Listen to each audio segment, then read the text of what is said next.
Halo.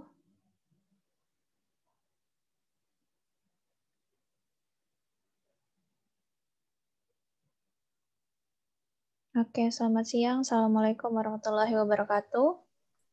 Waalaikumsalam Waalaikumsalam warahmatullahi wabarakatuh. Baik, ketemu lagi di minggu ini setelah UTS. Saya mau konfirmasi dulu ke Mbak Mita. Sebelumnya tugas yang kemarin terakhir sebelum UTS sudah dikumpulkan ke saya belum ya? Lupa, Bu. Nanti saya kirim videonya, Bu. Ah ya. Segera ya, Mbak, buat Iya, Bu. langsung direkap. Oke, minggu ini kita lanjutkan materi mengenai Human Resource Management. PPT-nya sudah saya upload di e-learning ya. Oke, PPT saya sudah terlihat di layar? Belum, Bu. Sudah, Oh, Bu. sudah. Oh ya, oke. Oke, materi kita tentang Human Resource and Organization. Bagaimana saat kita memulai sebuah bisnis dan merekrut karyawan, manajemennya seperti apa saja yang dibutuhkan, mekanismenya seperti apa, dan pengaturan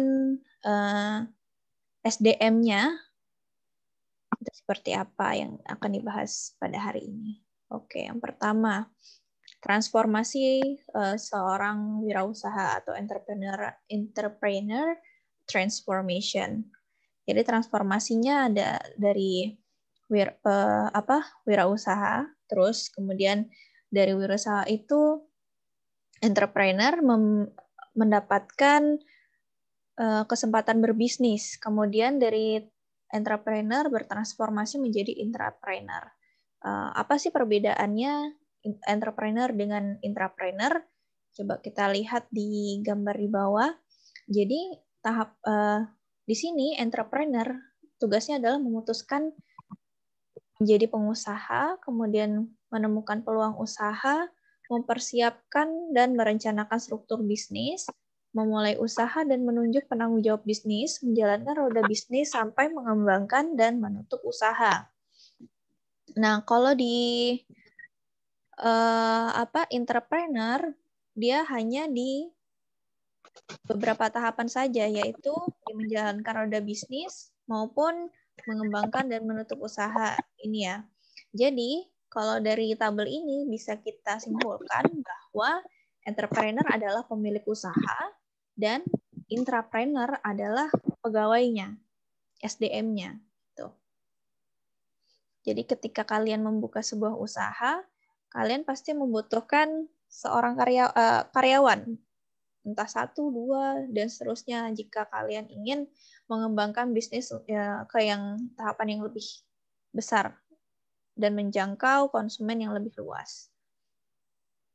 Manajemen sumber daya manusia, penerapan fungsi manajemen ke dalam fungsi operatif dari pengadaan, pengembangan dan pemeliharaan tenaga kerja yang tujuannya adalah mencapai tujuan individu, organisasi, dan masyarakat. Jadi tujuannya adanya SDM atau pengadaan SDM dalam lingkungan kerja atau lingkungan bisnis kalian adalah untuk ya mencapai tujuan individu sebagai entrepreneur maupun secara luas dalam tingkat organisasi maupun masyarakat. Kemudian pengembangan dan pengadministrasian program SDM itu untuk meningkatkan kualitas dan kinerja orang-orang yang bekerja dalam suatu organisasi. Jadi ada strukturnya seperti itu ya.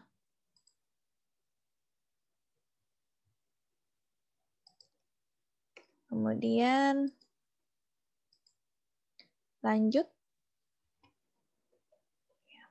Peran manajemen SDM bagi perusahaan.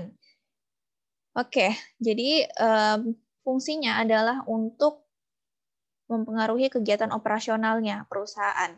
Jadi sumber SDM itu berelasi dengan kegiatan seperti merekrut, melatih, dan mengembangkan para karyawan.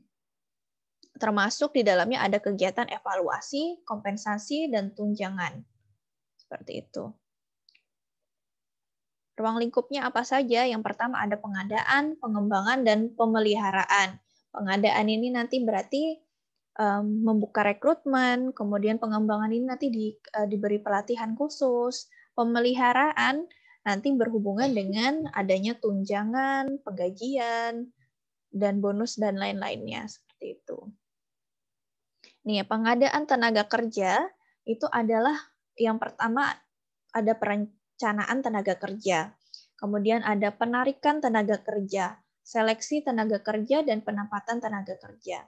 Nah, jadi ketika kita membutuhkan sebuah SDM atau tenaga kerja baru, kita harus merencanakan kebutuhannya berapa, kemudian mekanismenya seperti apa dalam seleksinya, dan SDM ini nanti mau ditempatkan di mana. Ketika kita memiliki perusahaan dengan banyak cabang, kita harus melihat peluang mana yang bisa ditempati oleh SDM yang baru ini.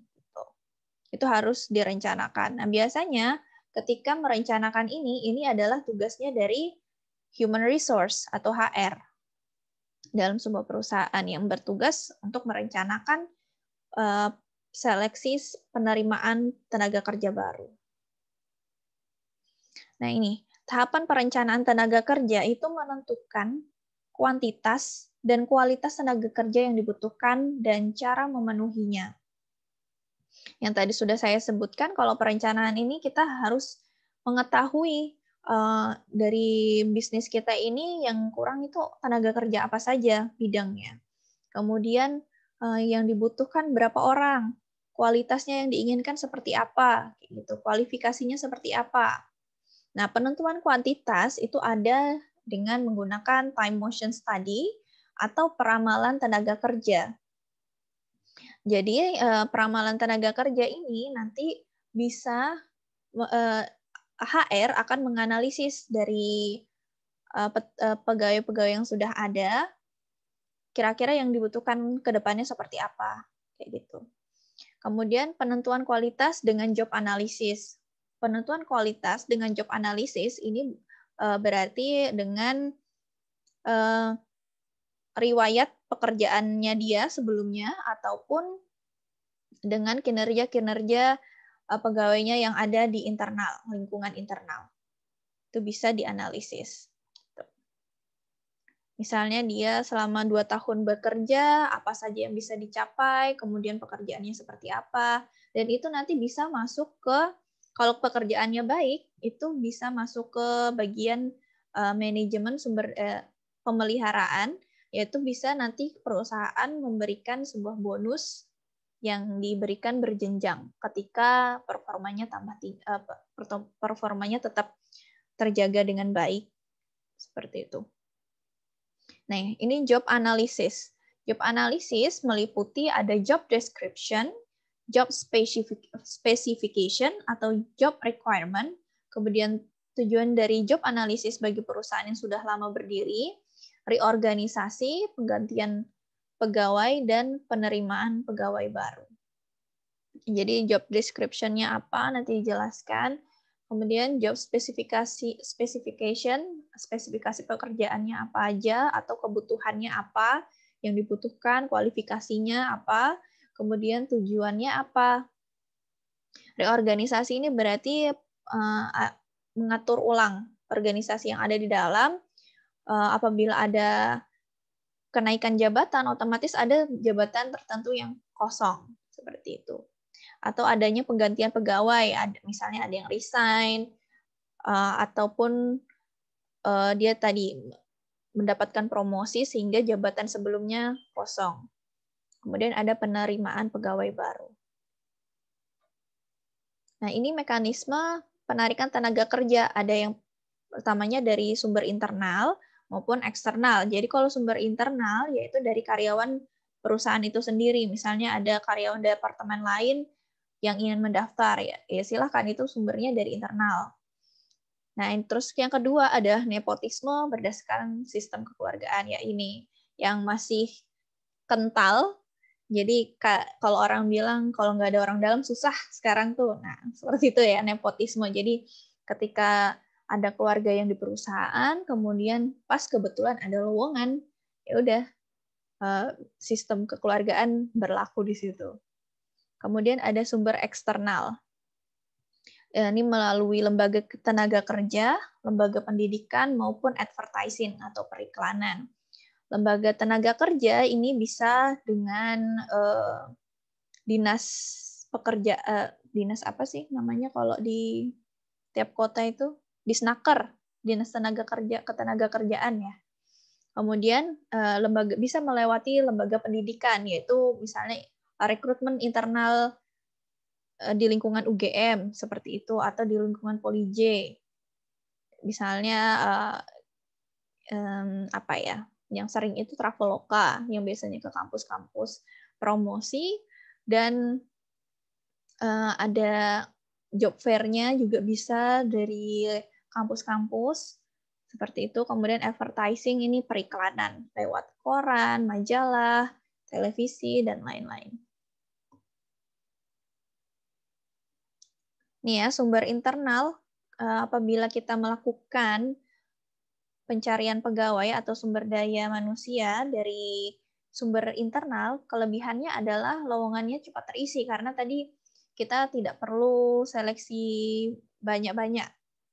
Biasanya hanya ada beberapa kandidat yang sudah memenuhi yang langsung diloloskan biasanya. Terus tenaga kerja cepat menyesuaikan diri, misalnya karena udah lama kerja di perusahaan itu, hanya pindah departemen atau pindah posisi saja, jadi cepat menyesuaikan diri karena lingkungannya masih sama. Kemudian semangat kerja meningkat, ya tadi itu karena pindah posisi, mungkin posisinya yang ditawarkan lebih baik, jadinya lebih semangat. Kekurangannya, yang pertama adalah menghambat masuknya gagasan baru, karena yang direkrut adalah orang-orang lama yang belum tentu bisa menemukan ide-ide baru yang berfungsi untuk meningkatkan atau memberikan inovasi pada perusahaan. Gitu. Kemudian jika salah penempatan akan menimbulkan konflik. Jelas ya kalau yang ini. Jika salah penempatan menimbulkan konflik, misalnya ini nggak cocok di sini, ternyata lingkungannya nggak sesuai sama yang dia inginkan. Terus jadinya toksik gitu, jadinya bisa menimbulkan konflik. Kemudian promosi yang salah mempengaruhi efisiensi dan efektivitas. Jadi ketika kita memiliki posisi itu ternyata karena promosi,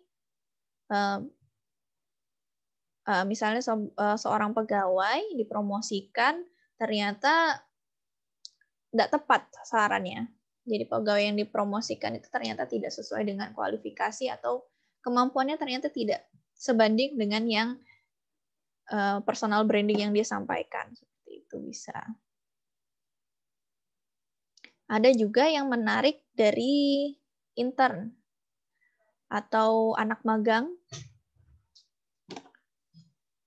Jadi kalau misalnya biasanya kan di perusahaan-perusahaan besar itu ada namanya sistem magang.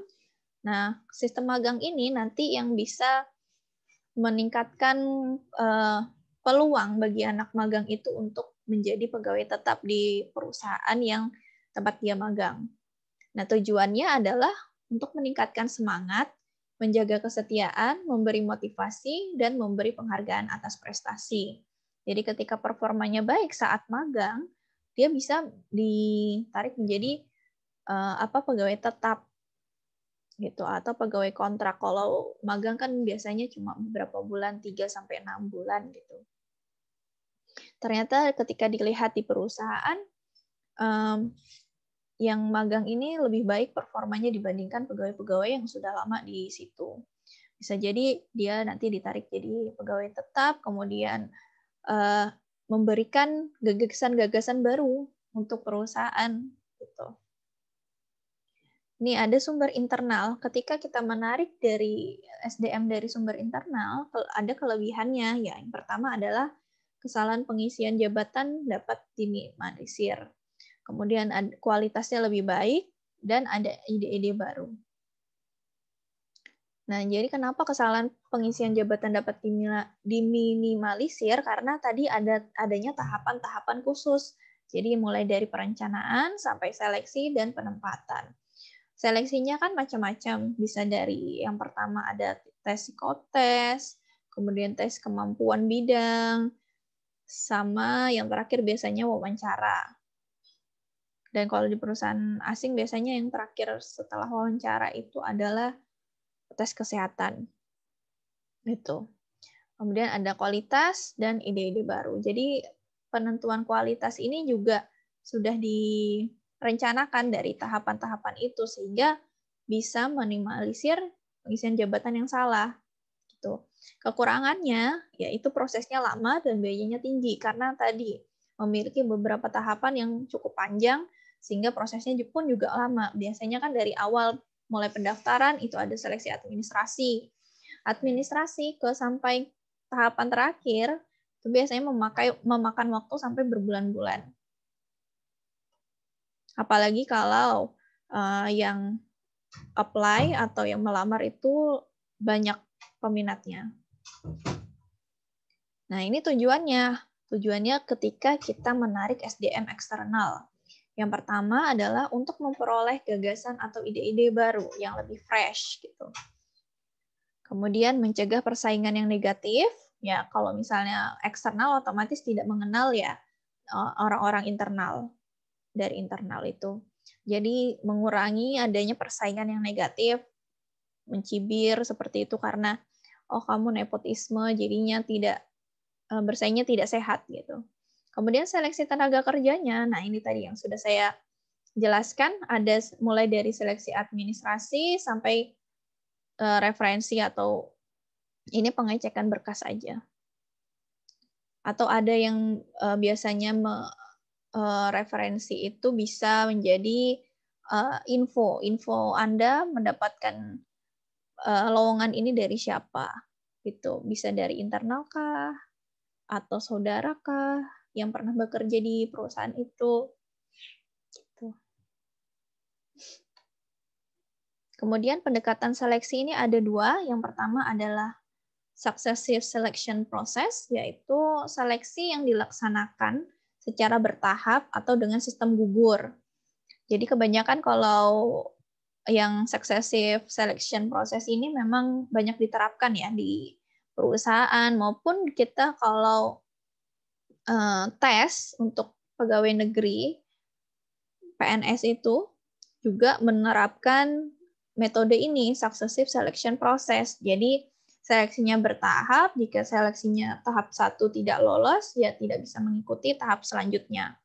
Nah, kebalikan dari compensatory selection process, jadi setiap orang memiliki kesempatan yang sama. Jadi misalnya ada 5 tahapan seleksi, ya semuanya bisa mengikuti semua. Baru nanti yang terakhir ditentukan misalnya dari skor akhirnya. Kayak gitu. Ya, tapi kalau yang di sekarang ini paling banyak yang ini, yang pendekatan seleksinya yang successive selection process yang paling banyak diterapkan. Nah, kemudian ada penempatan tenaga kerja. Jadi proses penentuan pada jabatan mana seseorang akan ditempatkan ini juga ditentukan dari seleksi tadi. Kemudian disesuaikan antara kualifikasi yang bersangkutan dengan job specification. Indikator kesalahan penempatan tenaga kerja itu bisa dilihat dari beberapa hal. Yang pertama adalah tenaga kerjanya tidak produktif. Jadi yang kita harapkan misalnya pemasukan jadi lebih banyak, jadi lebih efisien pekerjaannya, ternyata malah sebaliknya, tenaga kerja yang kita rekrut itu tidak produktif. Kemudian adanya konflik. Kemudian biayanya menjadi lebih tinggi karena tadi efek tidak produktifnya. Kemudian ada tingkat kecelakaan yang tinggi. Yang tidak menerapkan standar-standar kesehatan keselamatan kerja. K3. Kemudian misalnya dari kesalahan tadi penempatan ke tenaga kerja, kita bisa melakukan mutasi Nah, mutasi ini ada yang vertikal maupun horizontal. Nah, kalau yang vertikal itu ada promosi temporary, permanen, small scale, ataupun dry promotion. Dan yang kedua adalah demosi penangguhan kenaikan pangkat, skorsing maupun PHK. Nah, jika tadi kinerjanya tidak baik, maka bisa diterapkan mutasi yang demosi ini.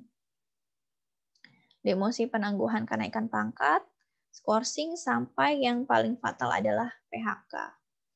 Kemudian untuk mutasi yang horizontal itu adalah perubahan posisi pada level yang sama di mana status, wewenang, dan tanggung jawabnya tidak berubah. Ini sama aja saya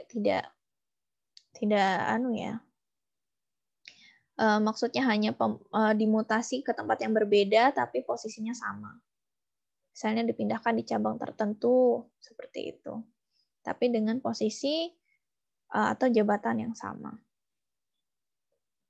Nah, ini yang saya sebutkan tadi. Jadi ada pemeliharaan SDM. Tujuannya apa sih? Untuk mempertahankan tenaga kerja tersebut yang benar-benar profesional, yang kompeten, seperti itu. Jadi pemeliharaannya seperti apa? Ada beberapa nih. Yang pertama, yang merupakan haknya karyawan, itu ada gaji dan upah, kemudian program-program insentif. Ini gaji dan upah ini memang pokok ya. Kemudian program-program insentif ini bisa dilihat dari banyaknya pekerjaan yang dia ambil atau lemburan biasanya. Kemudian ada insentif-insentif individual. Nah, ini bisa jadi ketika dia memiliki achievement atau penghargaan, seperti kalau di perusahaan itu performa kinerja karyawan, biasanya ada yang ditayangkan karyawan terbaik bulan ini atau tahun ini itu siapa, itu bisa dijadikan insentif-insentif individual berdasarkan prestasi atau achievement yang dicapai oleh seorang pegawai, ataupun pembayaran variabel. Ini pembayaran sesuai dengan kinerjanya. Kemudian ada insentif-insentif keseluruhan perusahaan. Yang pertama ada rencana upah bagi laba, bonus, dan upah atas pengetahuan. Ini nggak umum ya. Ini harusnya lebih spesifik lagi, tapi yang umum diterapkan adalah 3 ini. Gaji dan upah, program insentif, dan insentif individual. Nah, ini ada lagi program-program tunjangan. Ya, tunjangan itu sama dengan insentif ya. Bisa berupa asuransi kompensasi pekerja, rencana pensiun, cafeteria benefit plan. Ini alternatif. Biasanya kan di perusahaan ada yang menyediakan mes atau tempat tinggal sampai dengan konsumsi selama bekerja di tempat itu. Biasanya ini diterapkan di perusahaan-perusahaan pertambangan yang harus bekerja di site atau lokasi-lokasi tambang. Nah, itu biasanya ketika pegawai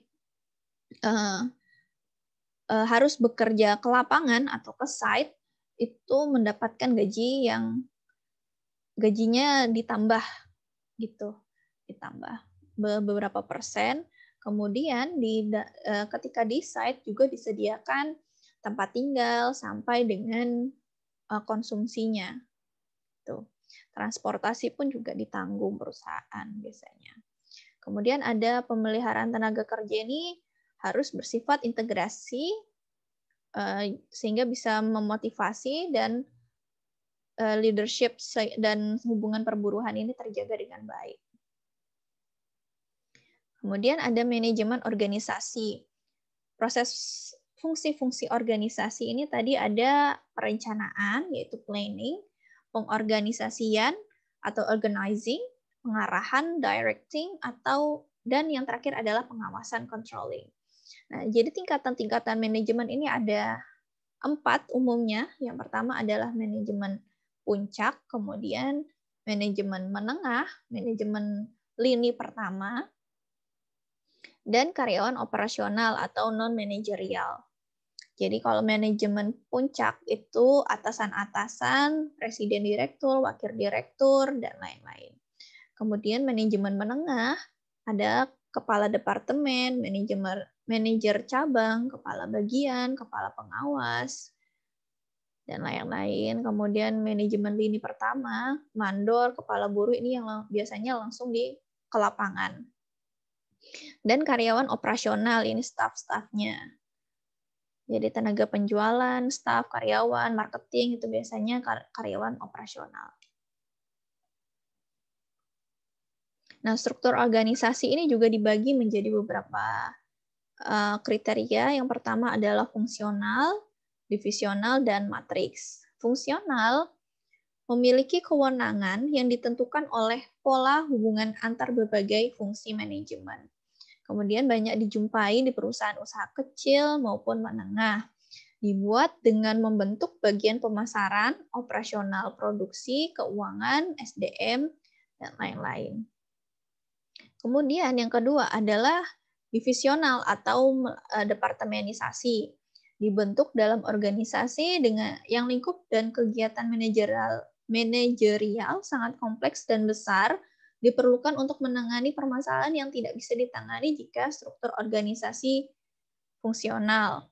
Dibentuk berdasarkan divisi yang terkait erat dengan produk-produk perusahaan. Ya, biasanya kalau yang divisional ini untuk perusahaan-perusahaan besar ya, ada departemen-departemen khususnya, misalnya departemen logistik, departemen IT, kemudian departemen HR-nya sendiri, departemen apa lagi ya? Training control-nya sendiri, training center-nya sendiri, seperti itu. Ini untuk perusahaan-perusahaan besar.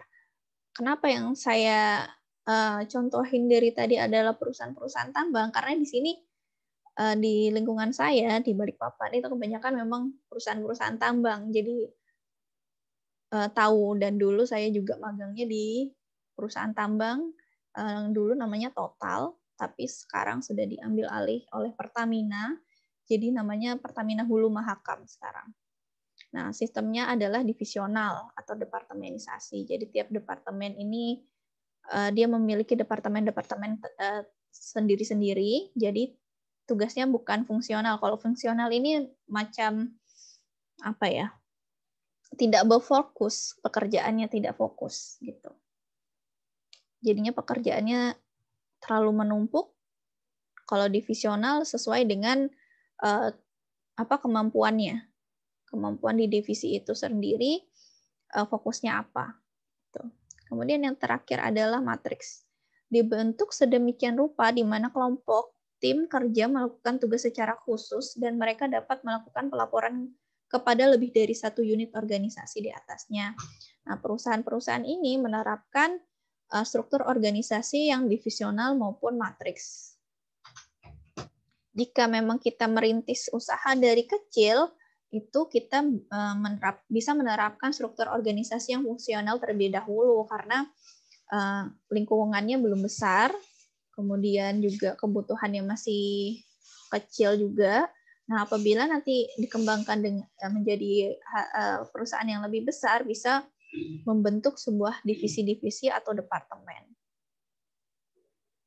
Itu. Nih, desain organisasi berdasarkan fungsi itu ada presdir atau presiden direktur, kemudian di bawahnya ada wakil presiden, wakil presdir, kemudian wakil presdir pemasaran, wakil presdir keuangan, wakil presdir SDM, dan lain-lain. Kalau berdasarkan produk, ini dipecah lagi.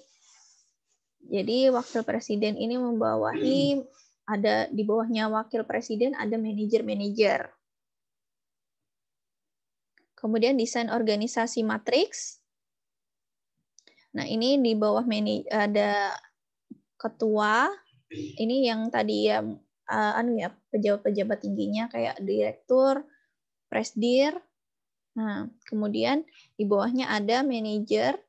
Nah, manajernya ini di bawahnya lagi ada ketua proyek atau project manajernya siapa saja. Nanti akan melapor ke manajer per departemen, kemudian ke presdir dan ketua dewan. Seperti itu. Jadi dia lebih kompleks susunannya. Oke, materinya sampai di sini. Ada pertanyaan?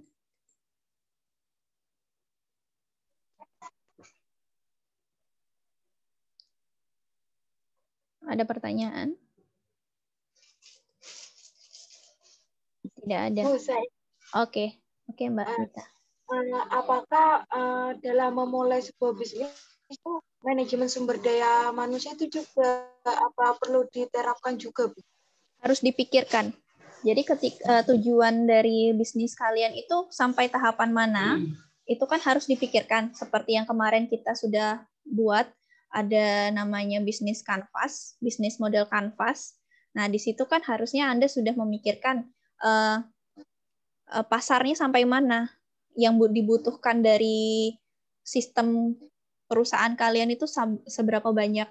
Seperti kan kita tidak mungkin terus-menerus bekerja sendiri, pasti membutuhkan orang. Nah, kira-kira kalau kita mengembangkan sumber daya manusianya, kita yang butuh itu berapa orang?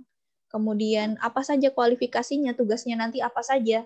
Kemudian nanti rencana ke depannya seperti apa? Itu juga harus direncanakan. Gitu. Ada lagi, Mbak? Berarti, tapi kan itu ketika bisnisnya sudah berjalan, tapi kalau masih awal-awal itu kayak masih merintis, ibarat kata kayak contohnya, saya mau bisnis menyuplai bensin ke setiap pom ini. Nah, pada saat saya mau memulai bisnis itu kan saya masih merintis dulu sih, Bu, masih ibarat kata masih dari nol. Itu kayak manajemen sumber daya manusianya juga perlu diterapkan juga pada saat merintis bisnis itu. Perlu, Mbak. Perlu diterapkan. Kenapa? Kalau misalnya nih, setelah Anda harus mempunyai target. Ketika memulai bisnis, misalnya tadi ya, yang supply bensin atau bahan bakar itu ya, ke tiap pom mini. Targetnya seperti apa? Anda mengambil pasokan produknya dari mana? Terus yang menyuplai siapa? Apakah Anda sendiri? Terus target yang disuplai berapa? Berapa pom? Kan seperti itu. Jika nanti misalnya dalam Anda memiliki perhitungan berapa modal yang dibutuhkan sampai modal yang akan balik itu kira-kira membutuhkan waktu beberapa bulan atau beberapa hari misalnya gitu. Jika misalnya dalam waktu beberapa bulan dan omset terus naik, maka Anda rencana ke depannya apa? Pasti kan melebarkan lingkungannya untuk pemasokan kan? Nah, gitu, lingkungan supply-nya. Nah, seperti itu. Jika misalnya Anda melebarkan jangkauan supply-nya, yang dibutuhkan apa? Pasti. Entah itu kendaraan, sopir, kan seperti itu. Berarti kan Anda butuh sumber daya manusia. Gitu. Itu juga harus diterapkan. Kenapa dari awal harus mateng? Supaya nanti ke depannya ketika Anda memiliki masalah atau kerugian, Anda sudah memiliki backup. Oh, ketika terjadi ini, saya harus seperti ini. Gitu. Nah, di materi-materi sebelumnya kan sudah ada ya. Kalau misalnya Anda memiliki masalah, itu udah ada backup plan-nya. Ya, nanti dibaca-baca lagi materinya. Nggak bisa kayak pokok jalan aja dulu itu nggak bisa ya, Bu. Memang harus benar-benar dipikirkan secara matang. Iya, kalau mau berkembang yang baik, ya pasti harus dipikirkan dengan matang. Walaupun kita kan nggak tahu ya ke depannya nanti seperti apa, tapi yang penting adalah perencanaan itu. Gitu. Dan juga nanti kalau misalnya Anda akhirnya dari supply doang, terus Anda akhirnya nanti ingin membuka pom bensin sendiri, itu kan pasti juga membutuhkan SDM. Gitu. Dulu kan banyak tuh cerita-cerita inspiratif yang memang awalnya dulu beli bensin eceran di depan rumah, terus kemudian kumpulin duitnya sampai bisa membangun pom bensin sendiri seperti itu. Dan itu berarti kan harus memikirkan, oh ini tujuan akhir saya adalah untuk membangun pom bensin sendiri. Apa aja yang dibutuhkan dalam perjalanan itu? Gitu. Oke, ada lagi Mbak? Iya. Sudah Bu. Oke. Terima kasih. Ya, sama-sama. Ada lagi yang lain?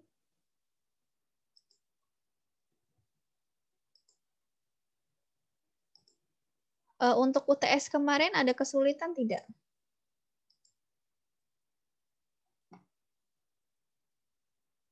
UTS kemarin? Alhamdulillah enggak Bu. Alhamdulillah nggak ada. Oke, nggak ada ya. Kalau dari yang saya udah koreksi, memang udah bagus. Cuma ada beberapa yang jawaban yang kurang tepat. Seperti yang soal-soal awal itu kan teori ya. Penerapan aja. Kemudian yang kurang tepat itu ketika kalian mendeskripsikan, sebentar, soalnya kemarin apa ya? Saya jadi lupa. Sebentar ya, saya cari dulu soalnya. Soal UTS.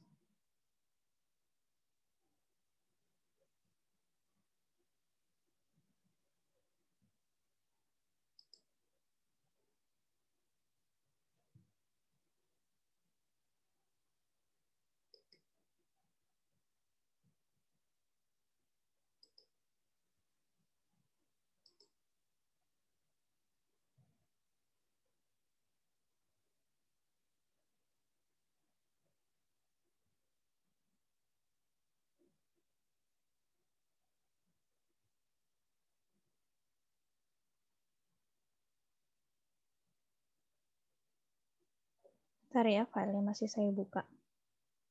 Sambil melihat. Oh, yang nomor 5.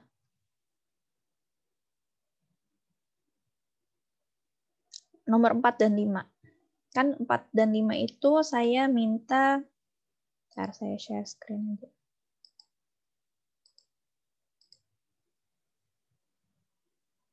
Udah terlihat ya file Word-nya?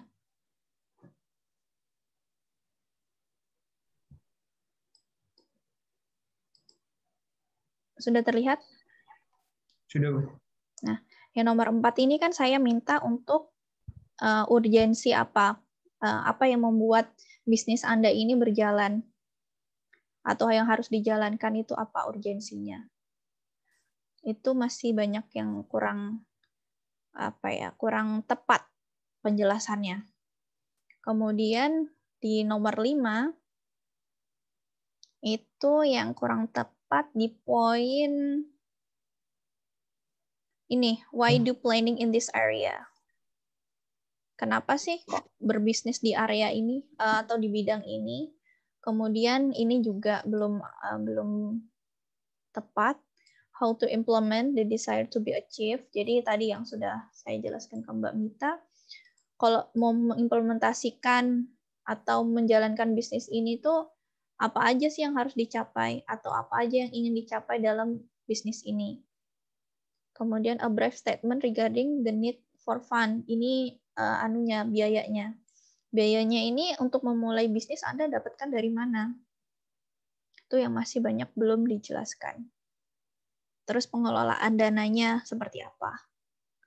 Itu. Oke, itu aja. Ada pertanyaan lagi?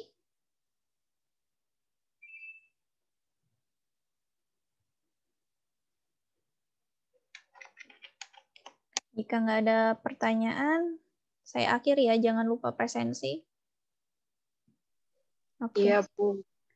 Terima kasih atas perhatiannya. Assalamualaikum warahmatullahi wabarakatuh. Waalaikumsalam. Waalaikumsalam warahmatullahi wabarakatuh.